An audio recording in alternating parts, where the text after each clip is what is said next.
اللہ کے 99 نام ہیں. خدا نام کس کا ہے؟ عیسائی لوگ خداوند کہتے ہیں.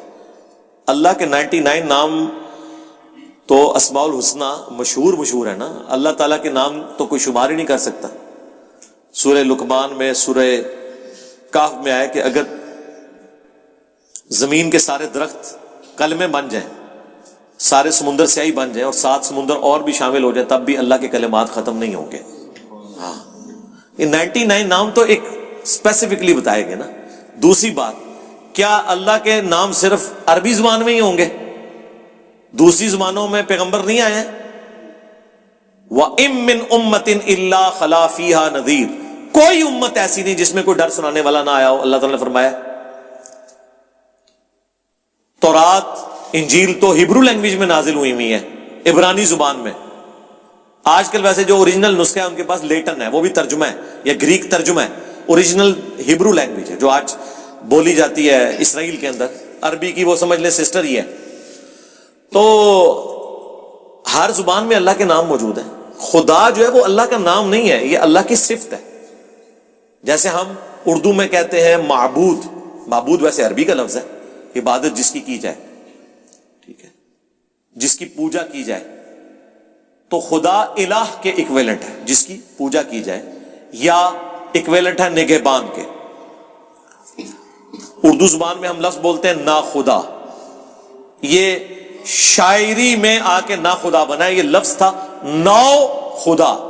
ناؤ کہتے ہیں کشتی کو، خدا کہتے ہیں اس کے نگہبان چلانے والے ملاح کو. تو یہ مختصر ہو کے کیا بن گیا؟ نا خدا. جیسے میں نے بتایا تھا منگول عربی میں گیا تو مغول بن گیا، کیونکہ عربی میں غاف نہیں ہوتی، اور اسی سے مختصر ہو کے مغل بن گیا. اب ہم منگولوں کی اولاد ہیں، مغل خاندان سے. یہ لفظ تھا منگول، مغول بن گیا. عبد القادر جیلانی عربی میں لکھا جاتا ہے، یہ لفظ ہے گیلانی، چونکہ عربی میں گاف نہیں ہوتی تھی. ویسے آج کل گاف بھی مصر والوں نے عربی میں شامل کی ہوئی ہے، لیکن عام جو قرآنک عربی اور جو سعودی عرب میں چل رہی ہے یا عرب ملکوں میں، وہاں گاف نہیں ہوتی، تو وہ پھر جیم لکھ دیتے ہیں اس کی جگہ. تو اس طریقے سے ناؤ خدا، نا خدا، تو وہ کشتی کا ملا، نگہبان کے طور پر. اسی سے خدا کا لفظ کہ وہ اس کائنات کا چلانے والا ہے، کوئی حرج نہیں ہے. رب پالنے والے کو کہتے ہیں. قرآن میں رب کا لفظ آقا کے لیے استعمال کیا. یوسف علیہ السلام نے کہا کہ تم میں سے ایک شخص اپنے رب کو شراب پلائے گا، اور وہاں رب 2-3 دفعہ قرآن میں سورہ یوسف میں مالک کے لیے، بادشاہ کے لیے استعمال ہوا ہے. لیکن رب العالمین وہ اللہ ہے. ماں باپ بھی رب ہیں. رب ارحمہما کما ربیانی صغیرا. اے رب ہمارے ان دونوں پہ رحم فرما جنہوں نے بچپن میں مجھے پالا تھا. تو ان معنوں میں آپ لے سکتے ہیں. اسی کے تحت میں نے وہ ٹرم یوز کی تھی نا کہ جنت میں جب انسان پہنچے گا تو اللہ تعالیٰ یہ 2 صفات اسے دے گا کہ جو وہ خواہش کرے گا وہ اسے ملے گی، اور دوسرا اسے موت نہیں آئے گی. ٹھیک ہے، یہ وہ 2 کوالٹیز ہیں جو اللہ کے ساتھ خاص تھیں. لیکن اللہ تعالیٰ خالق اور مخلوق کا فرق اپنی جگہ وہ رکھے گا، لیکن ان 2 کوالٹیز میں انسان کو شیئر کرے گا.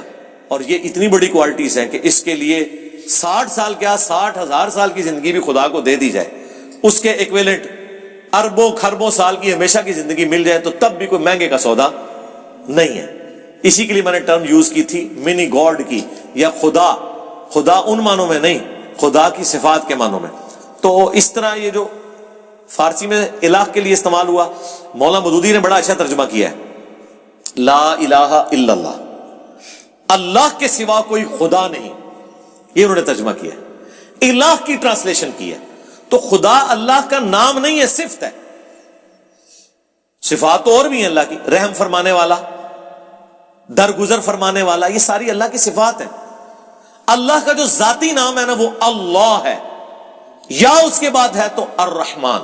باقی سب اس کے صفاتی نام ہے. ویسے الرحمن بھی صفاتی نام ہے، لیکن یہ اللہ کو اتنا پسند ہے کہ آلموسٹ اللہ کے ایکویلنٹ اللہ تعالیٰ نے اسے کنسیڈر کیا ہوا ہے. اسی لیے وہ آیا نا سورہ بنی اسرائیل کے اینڈ میں آتا ہے نا کہ چاہے اللہ کو اللہ کہہ کے پکارو یا رحمان کہہ کے، تمام اچھے نام اللہ کے ہیں.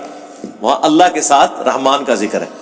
اور یہ رحمان نام سے چڑھتے تھے جو مشرکین عرب ہیں، اس لیے رحمان آپ دیکھتے ہیں اللہ تعالیٰ نے کئی جگہ قرآن میں جب اپنا ذکر کیا تو رحمان کی صفت کے ساتھ کیا کہ رحمان کے حضور سب پیش ہوں گے. اللہ کے حضور کی بجائے لکھا ہوا رحمان کے. اللہ نے اس صفت کو ایمفسائز کیا الرحمان. تو یہ اللہ کی جو صفت ہے خدا الہ، صفاتی نام ہے یہ سارے، ذاتی نام ایک ہی ہے اللہ. اور وہ بھی کیسے بنا؟ الہ، اللہ. الہ جھوٹے خدا بھی ہیں، الہ دی الہ، دی گاڈ کیپٹل جی کے ساتھ، وہ ایک ہے.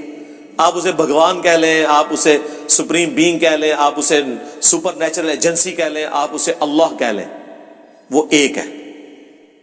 الہ تو وہ اللہ. جیسے مدینہ کوئی بھی شہر ہو سکتا ہے، المدینہ مدینۃ المنورہ نبی صلی اللہ علیہ وآلہ وسلم کے مدفن والی جگہ، تو وہ خصوص ہو جاتا ہے.